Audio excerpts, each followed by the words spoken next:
Are precision trucks good? The answer might surprise you.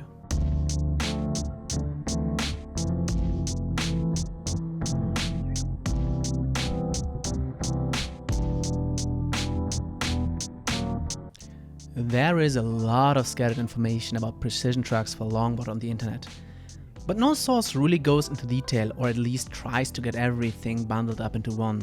So I try to do that in this video. So let's talk about precision trucks. What even are precision trucks? And I would say that there are two kinds of precision trucks. Precision basically means what it means. It's more precise than a regular truck. But how does it get more precise? And the answer is the manufacturing process. If you want to keep tolerances really tight, you're going to use a machine that is called a CNC mill. CNC mills remove material from a pre-existing block. This allows for crazy shapes and crazy amount of details because these machines are precise on the sub-comma level. But not the whole part needs to be CNC milled. There are also half trucks that are produced the standard way, which I'm going to explain later, and then finished, assisted by using a CNC mill. But for this video, let's only consider pure precision trucks and pure cast trucks.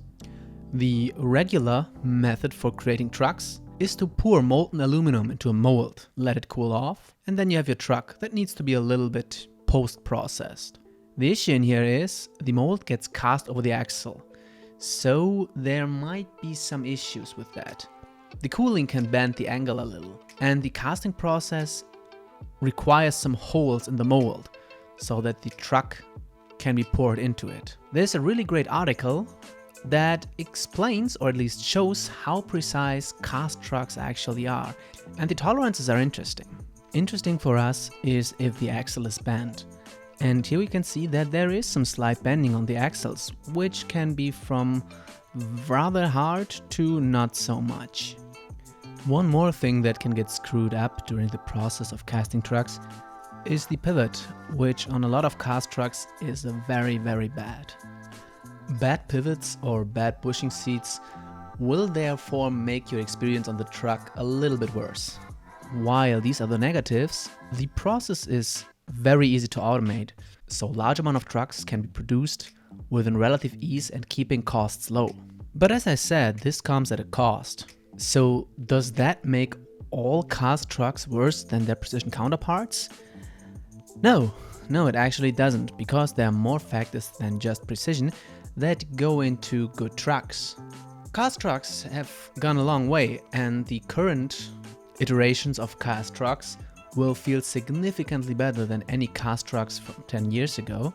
Also, what makes a truck really good is not only the precision, but the thought that has gone behind the design of the truck. Let me give you an example. These trucks are cast Ronins, and while they are certainly not the best truck available on the market, they feel pretty good because they have systems in place that allow a truck with minor imprecisions or with minor imperfections to feel really good, and that at a really good price to performance ratio. Same goes, for example, for the Bear trucks. The Gen 6 trucks have a bushing insert, which reduces slop, which is the movement from the hanger to the kingpin, which will also make them feel pretty good. Also, things like a well-designed bushing seat and extra support mechanisms make them superior to, let's say, badly designed precision trucks. If a truck is designed well, a precision version of that truck will feel a little better than the cast version. On the other hand, if a truck is designed badly, a precision truck will only manifest these imperfections even more. And when you look at modern precision trucks, there are some really interesting systems to improve riding quality. They are, for example, using multiple support systems. They're using spherical bearings to have even more control of the truck movement during riding. And they're mostly designed by people who are in the scene and are actual riders, because the scene is rather small. So are precision trucks great? No. But great precision trucks will be greater than great cast trucks. This is the first part of a two-part series, because in the next part I will be going over the use cases where you might want to prefer precision trucks to cast trucks. But until then, I hope you liked the video and see you in the next one. Bye!